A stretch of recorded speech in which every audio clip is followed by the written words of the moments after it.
Break के बाद एक बार फिर से स्वागत है आप सभी का कालचक्र में। आपका बेड आपके लिए लकी है या अनलकी, आपका बेड आपको सेहतमंद बना रहा है या बीमार कर रहा है, आपका बेड आपकी किस्मत बना रहा है या बिगाड़ रहा है, यही बता रहे हैं आज हमें पंडित सुरेश पांडे जी। तो चलिए अब बात करते हैं हमारी उन आदतों की जो हमारे बेड से ही जुड़ी हुई हैं और हमारे दुर्भाग्य को बढ़ाती हैं। पंडित जी बताएं कौन सी है वो आदतें। देखिए भाई, सनातन धर्म के आधार पर कह रहा हूँ, क्षमा करिएगा, क्योंकि जो मैं कहने जा रहा हूँ इस रोग के शिकार 70% लोग हैं जो मेरे देखने में आता है।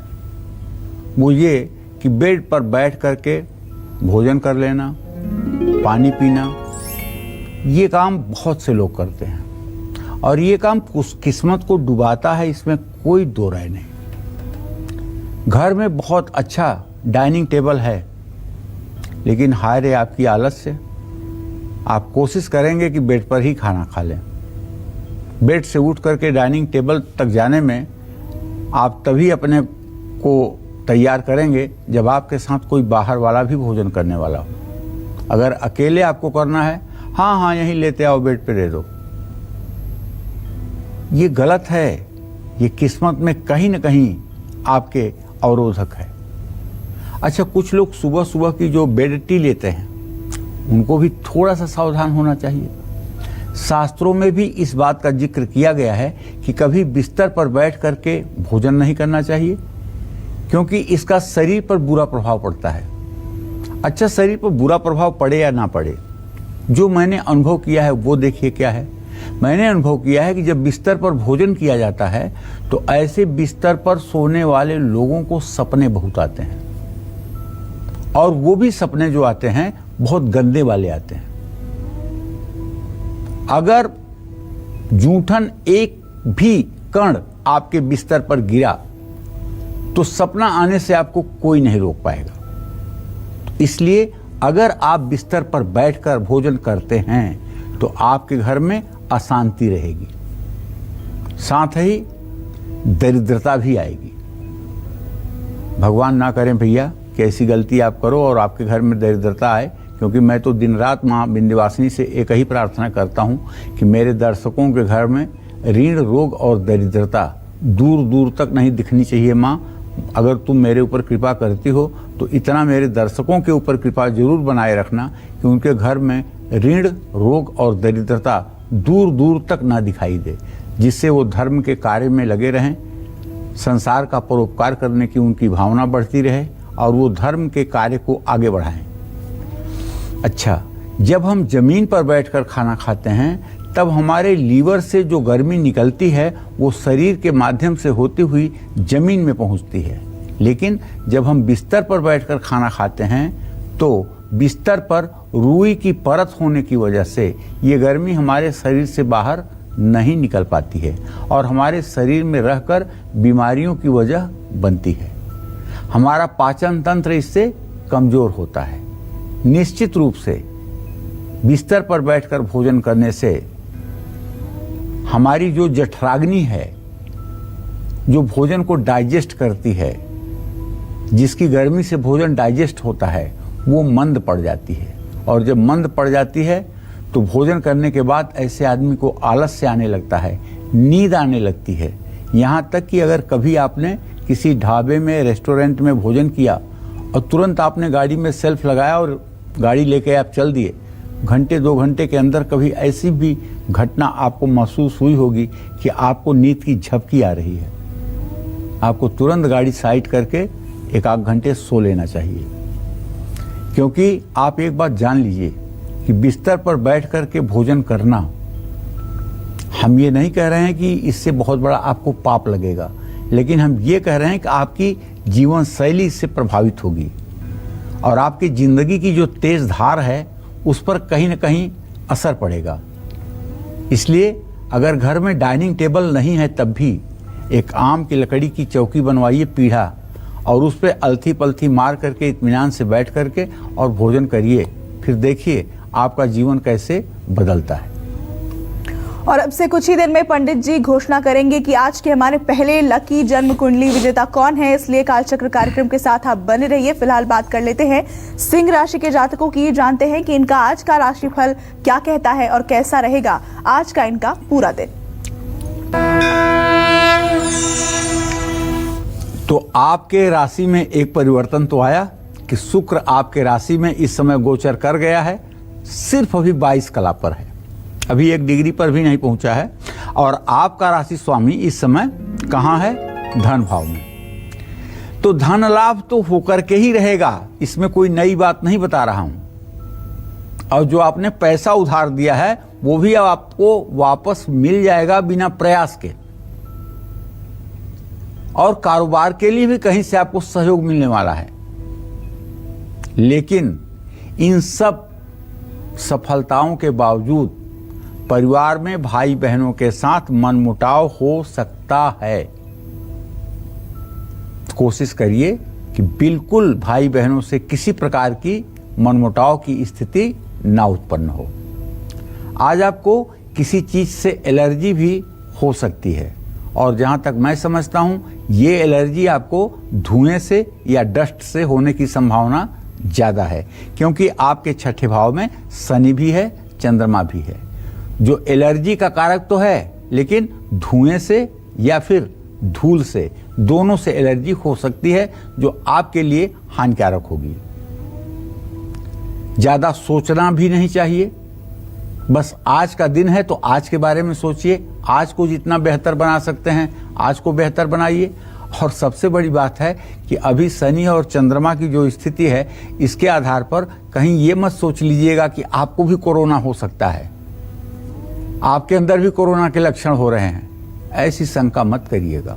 और अगर शंका हो तो तुरंत जांच करवाइएगा, क्योंकि शनि चंद्रमा की ये युति आपके मन में कुछ हानिकारक रोगों को शंका का जन्म दे सकती हैं, जो कि बेबुनियाद है, लेकिन फिर भी आप अपने तसल्ली के लिए इसकी जांच करवा सकते हैं। आज भूल करके भी आपको किसी प्रकार के नॉनवेज का सेवन नहीं करना चाहिए। मांसाहार का सेवन आपके भाग्य को कुंठित करेगा, क्योंकि आज की जो ग्रह स्थिति है और खान पान के स्थान में सूर्य की जो स्थिति है, ये मांसाहार आपके लिए जहर बनेगा। शुभ अंक आपके लिए 3 होगा, शुभ रंग आपके लिए केसरिया होगा। जय मां विंध्यवासिनी। और चलिए अब बात कन्या राशि वालों की करेंगे। जानते हैं कि इनका आज का राशिफल क्या कहता है और कैसी रहेगी इनकी आर्थिक स्थिति, कामकाज, रिश्ते और सेहत। साथ ही क्या है आज का उपाय, शुभ अंक और शुभ रंग। देखिए, आपकी कन्या राशि है तो आपको डरा नहीं रहा हूं, बल्कि ग्रहों के आधार पर बता रहा हूं कि आपके धन भाव का स्वामी जो शुक्र है वो व्यय भाव में पहुंच गया है। अब धन का स्वामी जब व्यय में पहुंचेगा तो आप भी सोच सकते हैं ना कि अगर आप किसी को पैसा उधार देंगे, कहीं पैसा निवेश करेंगे, तो ना तो पैसा वापस आएगा और न निवेश से आपको लाभ मिलेगा, सिर्फ और सिर्फ आपको मिलेगा नुकसान। कारोबार में फायदा तो होगा, लेकिन विरोधियों से सावधान रहने की इसलिए जरूरत है कि आपके छठे भाव का स्वामी शनि अपने भाव से द्वादस्थ है, इसलिए विरोधियों से सावधान रहें। और अगर कोई टेंडर आप डालने जा रहे हैं तो ये टेंडर आप अपने एम्प्लॉइज से भी बचा करके डालें और इसकी सेक्रेसी को पूर्ण रूपेण गोपनीय रखें, वरना आपके दुश्मन इसका लाभ उठाएंगे। किसी बाहरी व्यक्ति के हस्तक्षेप के कारण भी घर में तनाव बढ़ सकता है, कमजोरी और थकान आप महसूस कर सकते हैं, इसलिए जरूरत से ज्यादा भागदौड़ मत कीजिए। आज आपको बताना चाहूंगा कि जरूरतमंद व्यक्ति की अगर आप मदद करेंगे तो इससे आपका आत्मबल बढ़ेगा। शुभ अंक आपके लिए 8 है, शुभ रंग आपके लिए नीला है। जय मां विंध्यवासिनी। और अगर आप भी अपने बेड के नीचे सामान रखते हैं तो चलिए जान लेते हैं कि ये कितना ठीक है। पंडित जी, बेड के नीचे सामान रखना कितना सही होता है? देखो, अब जो मैंने प्रैक्टिकल देखा है वो बात तो कह ही दूंगा। वो बात ये है 90% लोग अपने बेड के नीचे सामान रखते हैं, खास करके शहरों में। गांव में भी तो आज भी चारपाई चलती है, गांव में आज भी चारपाई चलती है। उसको बेड नहीं कहते, चारपाई कहते हैं, जो सुतरी से बुनी हुई होती है और उस पर बिस्तर बिछा के लोग सोते हैं। उसके नीचे कोई सामान उमान नहीं होता है। लेकिन जो लोग शहरों में रहते हैं, जिनके यहाँ बेड है, उस बेड के नीचे बॉक्स जरूर लोगों ने बनवा लिया है। बेड के नीचे लोहे का सामान रखने से ऐसे लोगों के परिवार में विवाह में दिक्कतें आती हैं। वैवाहिक जीवन में अनबन और कटुता शुरू होती है। बेड के नीचे या बेड के आसपास कबाड़, जूता चप्पल, झाड़ू अगर ये आप रखते हैं तो तनाव बढ़ता है। नेगेटिव विचार मन में आते हैं, नकारात्मक विचार मन में आते हैं, चेहरे की खुशी छीन जाती है। जिन लोगों के काम में बार बार रुकावट आती है उनको बेड के नीचे रस्सी भूल करके भी नहीं रखना चाहिए। जो लोग अपने बेड के नीचे रस्सी रखते हैं, चाहे आप गांव में ही रहते हों, कुएं से पानी निकालते हों, और रस्सी अगर आप अपने चारपाई के नीचे रखते हैं तो आप विश्वास करिए ये आपके भाग्योदय के लिए बंधन है। ये ठीक नहीं है। आपको अपने चारपाई के नीचे बिल्कुल केवल एक चीज रख सकते हैं अपने चारपाई के नीचे, वो है 2 हाथ का डंडा। चाहे लोहे का डंडा रख लीजिए, चाहे बांस का डंडा रख लीजिए। 2 हाथ का डंडा अगर आपके चारपाई के नीचे और आपके दाहिने हाथ के नीचे होगा तो मैं विश्वास के साथ कह सकता हूं आपके दुश्मन कभी आपके सामने नहीं खड़े हो पाएंगे। दुश्मनों के लिए ये डंडा बहुत बड़ा वरदान साबित होगा और उन्हें पस्त करके रख देगा। ये एक प्रकार का टोटका है, आप भी करके देखिएगा। अगर दुश्मन आपका जीना मुहाल कर रहे हैं तो आप अपने बेड के नीचे एक 2 हाथ का डंडा रखना शुरू कर दीजिए और रोज झाड़ू लगाते समय उसको बाहर निकाल लिया करिए। फिर सफाई करने के बाद उसको वहीं पे रख दिया करिए। मैं ये नहीं कह रहा हूं कि उससे आप किसी को मारिएगा, नहीं, केवल उसको आप रखिएगा, रखने का भी फायदा आपको मिलेगा। जय मां विंध्यवासिनी। और बढ़ते आगे बात कर लेते हैं तुला राशि वालों की। जानते हैं कि उनका आज का राशिफल क्या कहता है और कैसा रहेगा उनका आज का पूरा दिन। तुला राशि में 6 अंश 46 कला पर इस समय बुध ग्रह का गोचर है और मंगल की पूरी दृष्टि है और बुध आपके व्यय भाव का स्वामी है और आपकी राशि में है। इसका मतलब वाहवाही में आकर के आप फिजूल खर्ची कर सकते हैं। वाहवाही में अगर फिजूल खर्ची अगर करेंगे, बचत नहीं करेंगे तो परेशानी आपको ही होगी। प्रॉपर्टी के डॉक्यूमेंट्स संभाल करके रखें। किसी गैर जिम्मेदार के हाथ में प्रॉपर्टी का कागज ना दें। परिवार में तकरार हो सकती है, इसका भी ध्यान रखें। अपनी मां की सेहत का भी ध्यान रखें। सावधानी आपके लिए ये है कि भविष्य के बारे में ज़्यादा मत सोचिए। अगर सोचना है तो भगवान के बारे में ज़्यादा सोचिए, क्योंकि वर्तमान में आप जियो, वर्तमान के लिए सोचो, वर्तमान को अच्छा बनाओ, भविष्य तो अपने आप अच्छा हो जाएगा। घर में पहली रोटी बना करके गाय को खिलानी चाहिए। शुभ अंक आपके लिए 6 होगा, शुभ रंग आपके लिए सफेद होगा। जय मां विंध्यवासिनी। और चलिए अब इंतजार को खत्म करते हुए पंडित जी बताएं कि आज के पहले लकी जन्म कुंडली विजेता कौन है।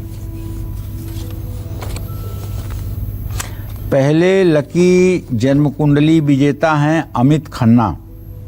ये लखनऊ से हैं। इनका डेट ऑफ बर्थ है 22 अगस्त 1980। समय है 4:15 पर सायंकाल। जन्म हुआ है इनका लखनऊ उत्तर प्रदेश में। बधाई हो अमित, ढेर सारी शुभकामना आपको। मैंने सारे आपके प्रश्नों का समाधान देने का प्रयास किया है, जिससे आपकी जिज्ञासा शांत होगी और अगर आप उपाय करेंगे तो निसंदेह आपका जीवन सफलता की राह पर आगे बढ़ेगा। मेरी ढेर सारी शुभकामना आपके साथ है। तो अमित जी, आपको कालचक्र की पूरी टीम की तरफ से बहुत बहुत बधाई। और चलिए बढ़ते हैं आगे, बात करेंगे अब वृश्चिक राशि के जातकों की। जानते हैं कि उनका आज का राशिफल क्या कहता है और कैसा रहेगा आज का पूरा दिन। देखिए, वृश्चिक राशि के जातकों के बारे में बताना चाहूंगा कि आपके राशि में अब तो केतु आ गए हैं 29 अंश 22 कला पर। तो भाई, व्यय भाव में बुध का होना, आमदनी का मालिक होकर के कहीं ना कहीं से ये सिग्नल अच्छा नहीं है। कर्ज लेने से बिल्कुल बचिए, क्योंकि धनहानि हो सकती है। कारोबार में लाभ होगा, संपत्ति से जुड़ा काम पूरा होगा, भाई बहनों के साथ प्यार बना रहेगा। किसी बात को लेकर के हो सकता है मन आपका अशांत रहे, तो ये आप किसी से अपनी बात बता दीजिए ना, आपकी अशांति ठीक हो जाएगी। नियम कानून मत तोड़िए। घर में मनी प्लांट साउथ ईस्ट के कोने में लगाइए और उसको सूखने ना दें, उसमें पानी दिया करें। शुभ अंक आपके लिए 9 होगा, शुभ रंग आपके लिए लाल होगा। जय मां विंध्यवासिनी। और बेड पर हम सभी सोते हैं, तो चलिए बात करते हैं कि सोने के क्या नियम हैं जिनको ध्यान में रखने से हम हमेशा खुश रहेंगे और हर परेशानी में भी पॉजिटिव हम बने रहेंगे। पंडित जी बताएं। देखिए, शाम के समय सोना हमारे शास्त्रों में अशुभ माना गया है। सूर्यास्त के समय जो लोग सोते हैं उसको बहुत ही बुरा माना गया है। सोते सोते पेट के बल सो करके पढ़ना या चित्त होकर के पढ़ना, यह भी अशुभ माना गया है। सोते समय तंबाकू चबाना भी बहुत ज्यादा नुकसानदेह है। माथे पर तिलक लगाकर नहीं सोना चाहिए। इसीलिए तो कहते हैं सनातन धर्म में कि शाम को अगर आप नहाते हैं तो शाम को आपको माथे पर चंदन नहीं लगाना चाहिए। क्यों नहीं लगाना चाहिए?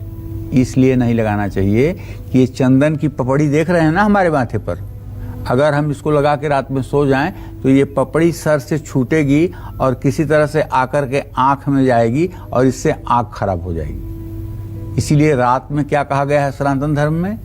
सूखी भस्म लगाने के लिए। सूखी राख जो होती है, भस्म होती है, अगर आप भस्म अपने माथे पर त्रिपुंड लगाते हैं और रात में त्रिपुंड लगाकर सोते हैं तो ये त्रिपुंड की राख अगर आपकी आंखों में भी जाएगी तो ये आंखों के लिए वरदान ही बनेगी, आंखों के लिए अभिशाप नहीं बनेगी। तो इसलिए मैं रोज कहता हूं कि सनातन धर्म में अगर छोटा से छोटा कोई काम है उसके पीछे भी कोई न कोई कारण छिपा हुआ है, कोई न कोई विज्ञान छिपा हुआ है, कोई न कोई आपकी भलाई छिपी हुई है। इसलिए रात में सोने से पहले कम से कम 7 बार गायत्री मंत्र जरूर बोलिए और इससे 7 तरह के भय आपके दूर होंगे। सुबह उठते ही आपको 8 बार गायत्री मंत्र जरूर बोलना चाहिए। इससे आपके 8 कर्म पूरे होते हैं। और बेड पर से उतरने के पहले पृथ्वी को दाहिने हाथ या बाएं हाथ से स्पर्श करके प्रणाम करके तभी पैर जमीन पर रखिए। और पंडित जी, आज के हमारे दूसरे लकी जन्म कुंडली विजेता कौन है? दूसरे लकी कुंडली विजेता हैं, ये प्रज्ञा जोशी है, जोधपुर राजस्थान से। इन्होंने हमें ईमेल किया है। 27 दिसंबर 1997 को पैदा हुई है, रात में 2:36 पर, जोधपुर में, राजस्थान में। प्रज्ञा, बहुत ढेर सारी बेटा आपको शुभकामना, आशीर्वाद। मां विंध्यवासिनी आपके जीवन को मंगलमय बनाएं। आपकी जिज्ञासा का समाधान करने का मैंने पूरा प्रयास किया है और कठिन उपाय भी नहीं लिखे हैं। इन उपायों को आप आसानी से कर सकती हैं और अगर जीवन को आपने संयत कर लिया तो सफलता आपके कदम चूमेगी और सुखी जीवन आपका व्यतीत होगा। बहुत बहुत बधाई प्रज्ञा जी आपको। और धनु, मकर, कुंभ और मीन राशि वालों की किस्मत आज कैसी रहने वाली है? कौन से उपाय इनकी हर उलझन को सुलझा सकते हैं? साथ ही कहीं बजरंग बली आपसे नाराज तो नहीं? जानिए 10 बड़े संकेत। फिलहाल वक्त एक ब्रेक का, देखते रहिए कालचक्र।